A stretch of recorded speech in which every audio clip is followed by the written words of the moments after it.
గిరిధారి. జై శ్రీరామ్ స్వామి, జై సద్గురు రామ్ స్వామి. స్వామి, ఆత్మ మనసు యొక్క సాపత్యము, బంధము, తేడా అర్థం కావట్లేదు స్వామి. ఇప్పుడు ముందు పార్వతి అడిగిన ప్రశ్నకి చెప్పిన సమాధానం కూడా అదే. అయినా ఇప్పుడు నీ పద్ధతిగా చెప్పుకుందాం. ఒక్క వస్తువే తాను బహిరంతరాలుగా ఉంది. బహిరంతరాలంటే బయటగా లోపలగా ఉంది. ఇది అనుభవానికి వస్తుందా లేదా? అవును. సో బయటికి లోపలికి మధ్యలో ఏదో ఒక అడ్డు ఉంటేనేగా బయట లోపల అంటున్నాం. అంతేనా కదా? అంతే. ఒక గోడ, ఒక గడప ఉంటాయి.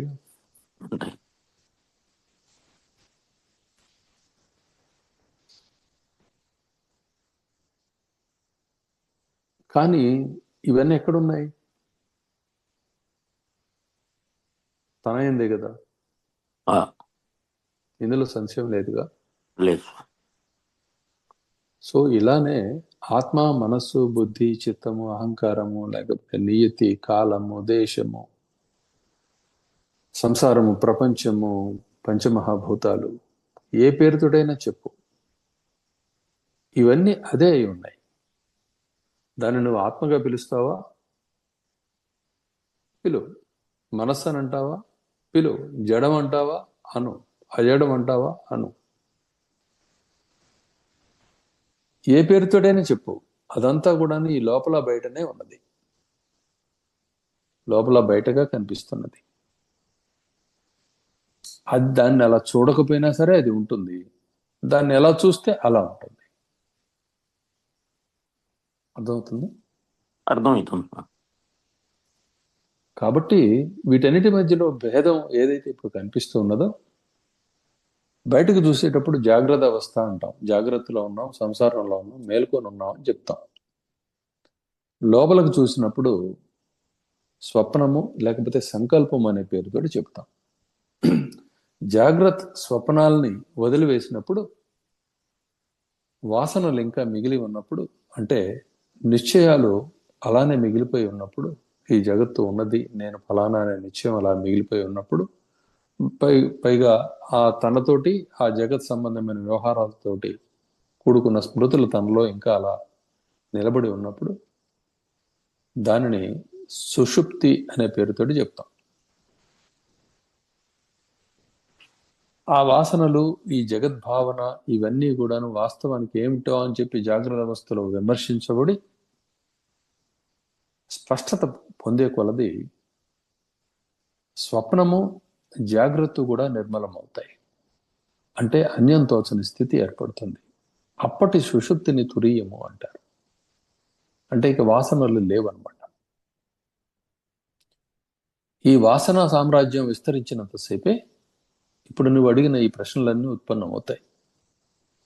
వాసనల మన ఆలోచనను అనుసరించి పుట్టుకొచ్చినాయే తప్ప ప్రత్యేకంగా వాటికి పుట్టుక, అస్తిత్వం అనేది లేనే లేదు. విడిగా నీ నిశ్చయాలు నీ నుంచే వచ్చినాయా, లేకపోతే బయట ఎవరన్నా ఇచ్చారా? నాలోంచి వచ్చి, నీలోంచి వచ్చినాయి. ఒకవేళ ఎవరన్నా ఇచ్చినా కూడా మనం దాన్ని తీసుకుంటేనేగా అయ్యేది. అప్పుడు నాలోంచి వచ్చినట్లు. అంతే కదా. కాబట్టి సర్వము దేని యందు ఉన్నావో, దేని వల్ల కలుగుతూ ఉన్నావో, కలిగినట్లుగా అనిపిస్తూ ఉన్నావో, అలా కలుగుతూ ఉన్నవన్నీ సర్వము మరలా దేని యొక్క రూపాన్నే కలిగి ఉన్నావో, దేని యొక్క శక్తిని కలిగి ఉన్నావో, అదే ఆత్మ. ఆయా సందర్భాల్లో మనిషిని, దేవుడని, మనస్సు అని, బుద్ధి అని, జడమని, అజడమని నానా విధాల భేదాలతోటి ఆ ఒక్క వస్తువే పిలువబడుతూ ఉన్నది. మన తత్వము అనే ఒకదానికి ఒక పోడ్కాస్ట్ లాగా చేసి ఇచ్చాం కదా, తత్వం అంటే ఏంటని. అవును స్వామి. అన్ని మాటల్ని కలుపుకోగలిగేదే తత్వం అని చెప్పాం కదా. అవును. అదే ఇది. ఇది ఈ ప్రశ్న ఎవరికి ఉత్పన్నమైనది అంటే, నేను ఫలానా అనే ఒక నిర్దేశం కలిగిన అనుభూతి ఎందు చిదణువునందు ఇది ఉత్పన్నమైంది. అది ప్రకృతి బద్ధమై ఉన్నది, అంటే తన వాసనకు తాను బద్ధమై ఉన్నది. తన స్వభావాన్ని తాను రచించుకొని ఆ స్వభావానికి తలవొగ్గి ఉన్నది. ఆ కారణం చేత సంసారం అనేది గట్టిగా కనిపిస్తూ ఉంది. ఎప్పుడైతే అది కాదు అని చెప్పి నిలబడి విమర్శ చేస్తూ విషయం తెలుసుకుంటూ ముందుకు వెళ్ళిందో, సంస్కారానికి గురైందో, తన్ను తాను సంస్కరించుకున్నదో, ఇంకొకళ్ళు ఎవరు లేరు. ఉద్ధరేద్ ఆత్మనాత్మానం నా ఆత్మానం అవసాదయ్యేది.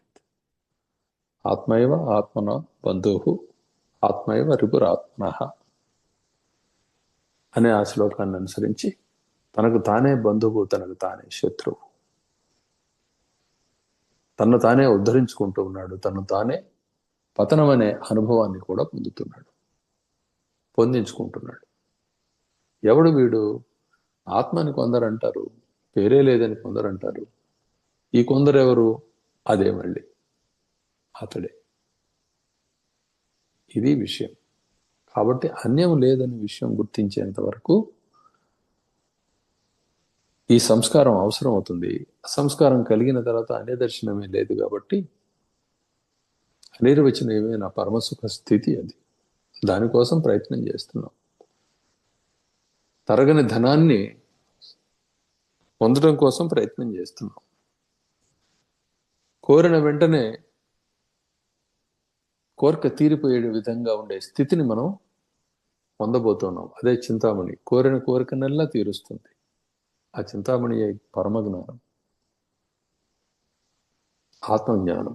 అంటే ఆత్మ తానేమిటో తాను తెలుసుకొని ఉండడం. తానేమిటో తాను తెలియకుండా నిర్దేశాలని రచించుకుంటూ వెళ్తూ ఉంటే ఇదిగో ఈ సంసార అనుభవం కలుగుతుంది. తానేమిటో తెలిస్తే సంసారం ఒక ఆటగా కనిపిస్తుంది, అంతే. ఆట చూసేటప్పుడు మనకి ఏముంటుంది? క్రీడానందం పొందుతాం, అంతే కదా. అవును స్వామి. ఎవరు బాగా ఆడుతుంటే వాళ్ళ వైపు చూసి బాగా ఆడుతున్నాడు అని చెప్పి అంటాం కదా, అంతే. అంతకంటే ఏం లేదు ఇక్కడ. కాకపోతే ఇక్కడ ఆటగాడు నీవే. అది చిత్రం. చూచేవాడివి కూడా నువ్వే. బ్యాటు నువ్వే, బాలు నువ్వే, కోర్టు నీవే, మధ్యలో ఆ నెట్ ఉంటుంది కదా, ఆ నెట్ కూడా నీవే, ఆ నిబంధనలు నీవే, రెఫరీ నీవే, అందరూ నీవే. కానీ చిత్రంగా నువ్వు ఏ స్థానంలోకి వెళ్ళి నేను అంటావో అక్కడ అనుభవం కలుగుతుంది నీకు.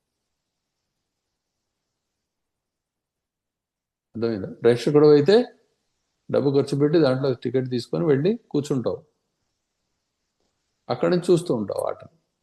అప్పుడు ప్రేక్షకుడిగా నీకు అనుభవం కలుగుతుంది. అలానే ఇతడు నా దేశపువాడు, ఇతడు వేరే దేశపువాడు అనగానే నీ దేశపువాడు మీద అభిమానము, ఇతరుల మీద ద్వేషము కలుగుతుంది. ద్వేషం అంటే ఏంటంటే వాళ్ళు గెలవకూడదు అన్నది ద్వేషం, నావాడు గెలవాలన్నది ప్రేమ, అభిమానం. ఇలా ఆయా స్థాయిలను అనుసరించి కలుగుతుంది. ఈ టెన్నిస్ ఆటని ఆటగా చూసేవాడికి ఎవరు బాగా ఆడుతుంటే వాళ్ళ మీద ప్రేమ కలుగుతుంది. అతనికి సంబంధం లేదు దేశంతో, వీటితోటి. ఇలా అదే ఉదాహరణకి సుమ, ఇలా నీవు ఏ పదవిని అలంకరిస్తున్నావో ఆ పదవి యొక్క అనుభవం కలుగుతున్నది. ఆ పదవి బాగుంది అనిపించడంతో నువ్వు దాన్ని అభిమానించడం మొదలు పెడతావు. అలా అవ్వాలని కోరుకొని అలా అవుతావు, అంతే. ఆ అనుభవంలోకి ప్రవేశిస్తావు. ఇదే చెప్తున్నారు. దేన్ని కోరితే అది అవుతూ ఉన్నదని. దీన్ని పొరపాటుగా అర్థం చేసుకొని నిన్న మొన్న ఒక మన రామరసపానం చేసే పెద్ద మనిషి, నాకు ఈ ప్రాబ్లం వచ్చింది ఇప్పుడు, ఈ మధ్యలో ఇది ఎలా పోతుంది, మనం మీరు చెప్పారు కదా కోరిన విధంగా మార్చుకోవచ్చు అని అన్నారు. ఈ కోరిన విధంగా మార్చుకోవటంలో మళ్ళీ పరిమితులు, వ్యవహారాలు, నియతులు ఇవన్నీ ఉన్నాయి. అది ఆ స్పృహ మనకి కొంచెం లోపంతో కూడి అర్థమైనప్పుడు ఇది ఎలా జరుగుతుంది, కొంత ఆశ కలుగుతుంది మనకు కోరిక వల్ల, ఇది ఎలా జరుగుతుంది అని చెప్పి అనిపిస్తుంది. వీటి స్థాయిలు ఉన్నాయి జరగటానికి కూడా. మళ్ళీ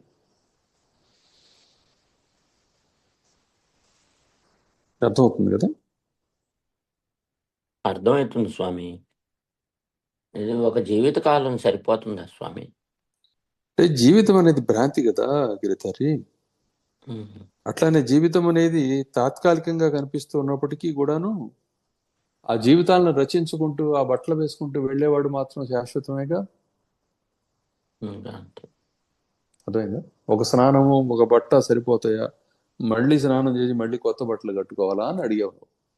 అవును స్వామి. నువ్వు కట్టుకుంటే నీకు నష్టమే ఉంది. పనులు అయితే ఉన్నావు, జరిగిపోతున్నది కదా. ఎన్ని జీవితాలు పడితే ఏమి పని జరిగేప్పుడు మనం ముందుకే వెళ్తూ ఉన్నప్పుడు ప్రయాణం దూరాన్ని క్రమక్రమంగా గడిచి గమ్యానికి దగ్గర అవుతూ ఉన్నప్పుడు అది విమానంలో వెళితే ఏమి, నడుస్తూ వెళ్తే ఏమి, ఎడ్ల బండిలో వెళ్తే ఏమి, వెళుతున్నాం ముందుకే. పైగా ప్రయాణం ఎలా ఉంది?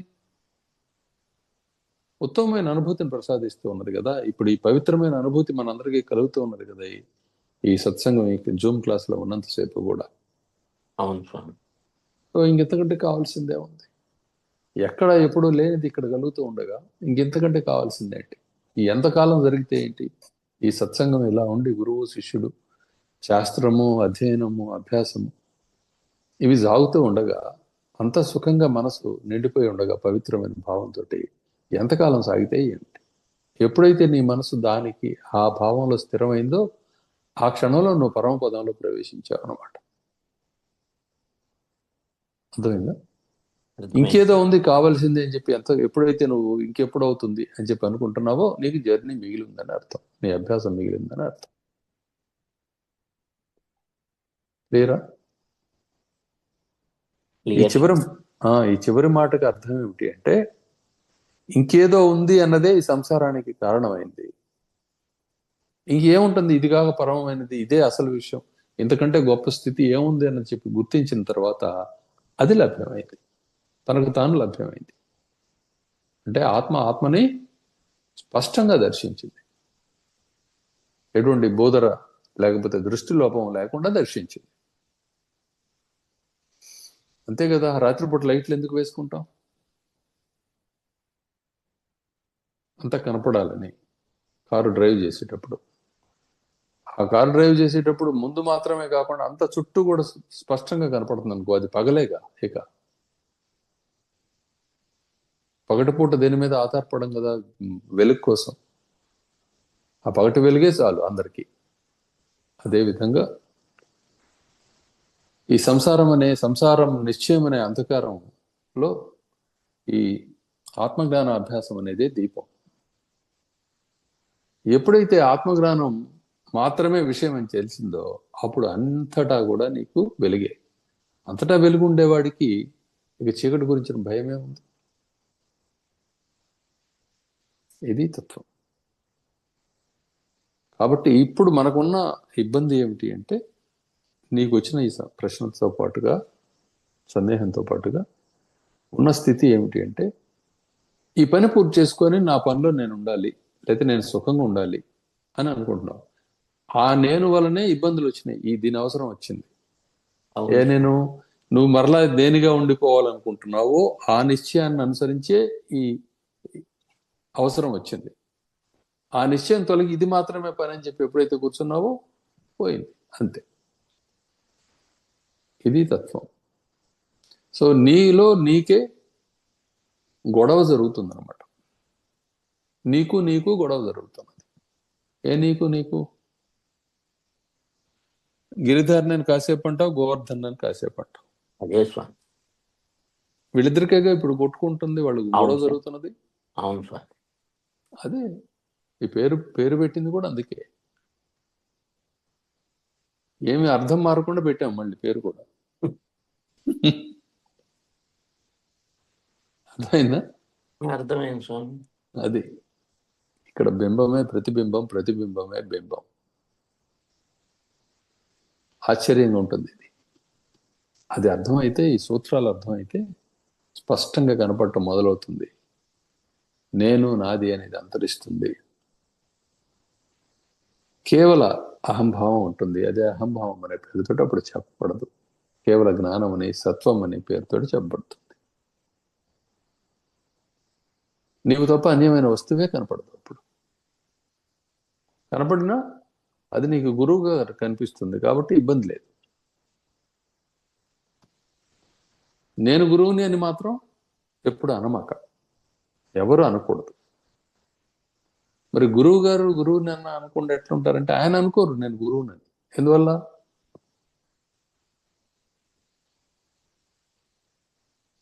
చెప్పగలవు దీనికి ఆన్సర్? ఇప్పుడు మీరు చెప్పింది అర్థం కాలేదు స్వామి. నీవు మాత్రం నిన్ను నువ్వు ఎప్పుడు గురువుని అని చెప్పి భావన చేయకూడదు. నువ్వు శిష్యుడిగానే ఉండాలి. శిష్యుడుగానే పనికొస్తానా లేదనే ప్రశ్న అయితే నువ్వు ఎప్పుడు శిష్యుడిగానే ఉన్నావు, పనికొసి రావటం కాదు. పరమ శిష్యుడిగా పనికొస్తావా లేదా అన్నదే పాయింట్ ఇక్కడ. అది అంతేగాని నువ్వు శిష్యుడిగా లేకుండా లేవు. ఎందుకంటే రోజు మొత్తం మీద నువ్వు ఎన్నిసార్లు ప్రశ్నిస్తున్నావు ఎవరెవరినైనా? ఈ ప్రశ్నించేవాడు శిష్యుడే. మరి తెలుసుకోవాలని కదా. ఇప్పుడు నీ దగ్గరికే పని మీద వచ్చిన వాళ్ళకి ఏమంటే మీ ప్రక్క హద్దులు ఎక్కడా అని అడుగుతావు. వాళ్ళు ఎవరని అడుగుతావు. వాళ్ళ పేరు ఏమన్నా తెలుసా మీకు? ఇక్కడ సరిగ్గా రాసి లేదు, అది చెప్పగలుగుతారో, వాళ్ళ ప్రూఫ్ ఏమన్నా ఇవ్వగలుగుతావా అని అడుగుతావు. ఇవన్నీ అడగటాలే. దానికి నిర్దేశం చెప్పేది ఎవరు? ఇది ఏదో పని మీద నువ్వు ఎక్కడికో వెళ్ళావు. ఎక్కడికి నువ్వు వెళ్ళదలుచుకున్నావు, ఆ దగ్గరలోకి వెళ్ళిన తర్వాత అది ఎక్కడో నీకు అంతగా ఆనమాలు పట్టలేకపోయావు. అక్కడ దగ్గర నిలబడ్డా ఆయన ఒక ఆయన అడుగుతావు, ఏమండి ఫలానా షాప్ ఇక్కడ ఉందని చెప్తారు, ఎక్కడుందండి ఇక్కడ అని అడుగుతాం. అదిగోనంటే అలా వెళ్ళి ఎడమ వైపు తిరగండి, వెంటనే రెండవదే అని చెబుతాడు ఆయన. అక్కడ ఆయనే గురువు, నువ్వు శిష్యుడు. ఇలా నిరంతరం నువ్వు శిష్యత్వాన్ని అనుభవిస్తూనే ఉన్నావు. కానీ నువ్వు గురువు అని చెప్పి డిక్లేర్ చేయమాకు అని చెప్పాను నేను. ఎందుకు చెప్తున్నాను ఇది నేను నీకు? ఎప్పుడైతే నువ్వు గురువు అని భావన చేసుకుంటున్నావో ఒక మిథ్య అహంభావాన్ని ధారణ చేసావు అనమాట. అది పెద్ద ప్రమాదం. అది నువ్వు పరమతత్వం తెలియకుండా గురువునని చెప్పి నువ్వు డిక్లేర్ చేసుకోకూడదు. చాలా పెద్ద బరువు అయి కూర్చుంటుంది నీకు. నేను నచ్చిన సందేశం అదే. చిన్న బూది రవ్వ కూడా, బూది రవ్వ అంటే బూడిద రవ్వ. బూది అంటే ఏంటి? విభూది అంటాం కదా. బూది రవ్వ అంటే చిన్న రేణువు కూడా, లేకపోతే బాగా పూర్తిగా తగలబడిపోయి గాలికి అలా ఎగురుతూ ఉన్న చిన్న రేణువు ఏదైతే ఉందో తేలికపాటిది, అది నాది అనుకున్నావా, దాన్ని రక్షించుకునే పని నీ మీద పడుద్ది. దాని జ్ఞాపకం నీలో వచ్చి కూర్చుంటది. ఈ రెండు బరువులు అనవసరంగా నీ ఇంటిని నువ్వు మోస్తున్నావు, ఇది నాది అని. నీ స్థలాలని నువ్వు మోస్తున్నావు. నీ స్థలాలని ఎందుకు అంటున్నానంటే నువ్వు అంటున్నావు కాబట్టి సుమా, గుర్తుపెట్టుకో. నా ధనం అని చెప్పి నువ్వు దాన్ని మోస్తున్నావు. నువ్వు మోయక్కర్లా, అది నీ వెంట వస్తుంది. నీదైతే నీడ అది. ఇది అనుభవపూర్వకంగా చెప్తున్నాను నేను. మనకు ఉండే ఇళ్ల పట్టాలు లేకపోతే ఇంకోటి ఇవన్నీ మనకు ఉన్నాయి, మనం రక్షించుకుంటున్నాం అనుకుంటున్నాం. ఇదంతా ఒక పిశాచ బ్రతుకు. అది వట్టిది. నీవు ఈ పూట తినేది, ఈ పూట నీకు అవసరమైనది, సమస్తమైనవి కూడాను ఈశ్వర అనుగ్రహం వల్ల లేక ఆత్మానుగ్రహం వల్ల అవి ఎప్పుడు ఉంటూనే ఉన్నాయి. ఇవన్నీ అనుభూతులు మాత్రమే, వాస్తవానికి లేవు. భూమే లేదురా నాయన అని చెప్పుకుంటే భూమి మీద గీతలు గీస్తే ఎట్లా? అర్థమవుతుందా? స్థితిని అనుసరించి ఇవన్నీ వస్తున్నాయి అన్నమాట. అంటే నీ బుద్ధిని అనుసరించి. కాబట్టి ఎప్పుడు గురువుగా ఉండాలి అనుకోకూడదు. మరి మీ గురువుగా మీరు ఉన్నారు కదా అంటే నీకు ఆలంబనగా అలా గురుత్వాన్ని వహించి ఉండటం జరుగుతున్నది అంతే. గురువుకి నేను గురువుని, ఇతడు శిష్యుడు అనే నిశ్చయం ఉండదు. పని జరగటం కోసం ఆ ఆసనంలో ఆయన, పని పూర్తి కావటం కోసం ఎలా ఉండాలో అని చెబుతూ ఆయన అలా ఉంటాడు అంతే. అంతే తప్పితే నేను గురువుని, వీళ్ళందరూ శిష్యులు అనే భ్రాంతి ఆయనకు ఉండదు. అన్యం తోచేవాడు గురువు ఎట్లా అవుతాడు? ఒకవేళ గురువు అయితే ఇది లెఫ్ట్కి వెళ్ళి ఆ రెండో షాప్ చూడండి అని చెప్పి ఆ మాత్రపు గురువు అవుతాడు. అదేగా ఏ కాలేజీకి పోయినా, ఏ యూనివర్సిటీకి పోయినా ఆ మాత్రపు చదువులేగా ఉండేది. అక్కడ ఉన్న యాక్చువల్ ఫ్యాక్ట్స్ అని చెప్పుకునే ఆ సైన్సెస్ ని ఎగ్జాక్ట్ సైన్సెస్ అని చెప్పుకునే వాటిల్లో గుర్తులు రాసుకొని వాటిని నుండి రికార్డ్ చేసి వాటి నుండి బట్టి కొడుతున్నారు వీళ్ళందరూ. ఆ తర్వాత ఇంకొంచెం ఏదో వాడు ప్రయత్నం చేసి దానికి జమ చేస్తాడు మరికొంత చెత్తని. ఆ తర్వాత సైన్స్ డెవలప్ అవుతుందని చెప్పి ఒక మాట మాట్లాడతాడు. ఇదంతా ఇటువంటి మాత్రం ఈ గురువులే ఉండేది ఇక్కడ. జేబులు కొట్టడానికి పనికొచ్చే గురువు ఉంటాడు, పెద్ద దోపిడీలు చేయడానికి గురువు, హత్యలు చేయడానికి గురువు ఉంటాడు, మోసాలు చేయడానికి గురువు ఉంటాడు, గుంపులు కట్టడానికి గురువు ఉంటాడు. ఈ గురువులందరూ సంసారంలో బంధింపజేసేవాళ్ళే తప్ప సంసారం నుంచి తరింపజేసేవాళ్ళు కాదు. ఎవరు సంసారాన్ని నుంచి తరింపజేస్తాడో అతడు పరమగురుడు. ఆ పరమగురుడు నీ మనసులో నీ రూపుడై ఉన్నాడు, నీ అంతరంగమై ఉన్నాడు. ఎప్పుడు నీవు నిన్ను ఉద్ధరించుకోవాలనుకుంటావో అప్పుడు పరమగురు దర్శనం అవుతుంది. ప్రత్యేకంగా ఉండడు ఆయన. ఆయన దృష్టిలో, ఆ పరమగురుని దృష్టిలో అన్యం తోచదు, అన్యం ఉండదు. కాబట్టి గురుత్వాన్ని భావించడం కాదు, అది లక్ష్మి. ఆ లక్ష్మి తనంతట తానే వరిస్తుంది, ఒకళ్ళు రమ్మంటే రాదు. శివుని విల్లు ఒక్క శ్రీరామచంద్రుడికే ఎందుకు అలివైంది? ఇంకెవ్వరికి ఎందుకు అలివి కాలేదు? రాముడికి శివుడికి భేదం లేదు కాబట్టి. అర్థమవుతుందా? అటువంటి ఆయన్నే సీతాదేవి వరిస్తుంది కాబట్టి. అది దాంట్లో ఉండే రహస్యం. ఈ విషయాన్ని అర్థం చేసుకొని ఈ అహంకారాన్ని ఎలాగోలా పోగొట్టుకోవటానికి సన్మార్గంలో, ఈ సత్య మార్గంలో, ఈ సదభ్యాసంలో, సత్సంగంలో ఉండండి. నిన్ను నువ్వు ఉద్ధరించుకో, అంతే. ఇంకొకడెవడు ఉద్ధరించడంలా నిన్ను. కానీ నా గురువు ఉన్నాడు కదా, మరి నీకు ఉండాలి కాబట్టి ఉంటాడు ఆయన. దేవుడు ఉన్నాడు, ఎలా ఉన్నాడు నీకు తెలియదు, కానీ దేవుడిని నువ్వు ఉంచుకుంటున్నావు, దాని ద్వారా నువ్వు మేలు పొందుతున్నావు. అలా గురువే దేవుడై నీకు ఉంటాడు, అంతే. పని జరుగుతుంది. గురువు నీ నుంచి ప్రత్యేకంగా లేడు. ఇది చిట్ట చివరి ఉపదేశం. కాదు నేను శిష్యుడిని కానీ నా గురువు పద పెద్దది, నేను గురువు ఉంటాను అనుకో, మొయ్ ఇప్పుడు చేస్తున్నది అదే. నువ్వు గురువు కావాలనే ప్రయత్నంలోనే ఇన్ని తిప్పలు పడుతున్నావు. ఇంత ఆస్తులు సంపాదించడం, పోగొట్టుకోవడం, అది ఇది ఇవన్నీ జయాలు, అపజయాలు, మానాలు, అవమానాలు, ఇవన్నీ కూడా నువ్వు భరిస్తున్నది నువ్వు గురుత్వాన్ని కోరి మాత్రమే జరుగుతూ ఉన్నది. గురుత్వం అంటే ఏంటి? అందరికంటే నేను పెద్దగా ఉండాలి, మిగతా వాళ్ళకంటే నేను బాగుండాలి అని కోరుకోవడమే గురుత్వం. గురువు శ్రేష్ఠుడు కదా, శ్రేష్ఠుడై ఉండాలని నువ్వు కోరుకుంటున్నావు. శ్రేష్ఠత్వము అశ్రేష్ఠత్వము అనేది లేనే లేవు. ఇది వాస్తవం. ఈ తత్వం మీకు అర్థమైతే అన్యం తోచదు కాబట్టి అప్పుడు కృతయుగం ఆవిష్కారం అవుతుంది. జగదనుభవం కలుగుతున్నప్పటికీ కేవల సత్యస్వరూపమై అనుభవానికి వస్తూ ఉంటుంది. హాయిగా ఉంటారు. నాది నాది అని చెప్పి పీకులు ఆడుకోవటం ఉండదు. నాదేమిటి నీదేమిటి? నీకు దాహం వేస్తే నువ్వు తాగు, నాకు దాహం వేస్తే నేను తాగుతా. నాది నీదేమిటి? అర్థమైందా? అర్థమైంది. సో దీన్ని ఎలా అన్నది, దీన్ని వివరణలు వాటిని అభ్యాసం ద్వారా పరిష్కారం చేసుకుంటే స్పష్టంగా బోధపడుతుంది. ఇది తత్వం.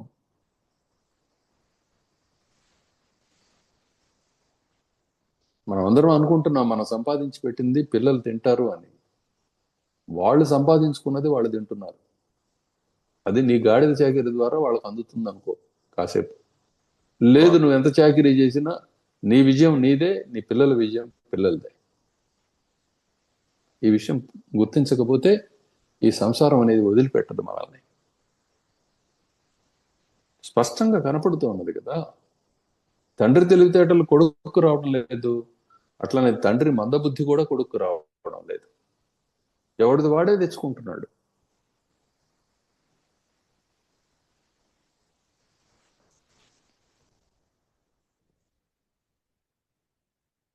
ఇది తత్వం. కాబట్టి అనేక పేర్లతోటి, అనేక భావనలతోటి, అనేక అనుభూత స్వరూపంతో అనుభవానికి వస్తున్నదంతా కూడా ఆత్మయే, అన్యమైనది లేనే లేదు. అదే గురువు, అదే శిష్యుడు, అదే యాత్ర, అదే శ్రమ, అదే సర్వం, అదే ఫలం.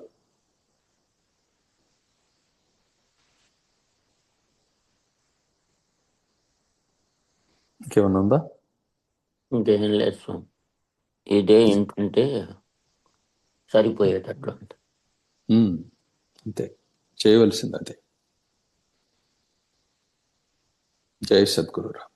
జై శ్రీరామ్ స్వామి. జై సద్గురురామ్ స్వామి.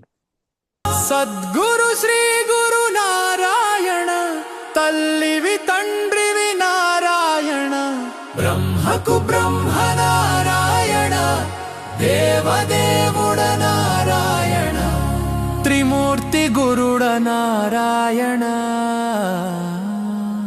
సురాసుర గురు నారాయణ, గురు గణేశ నారాయణ, శ్రీరత్నానంద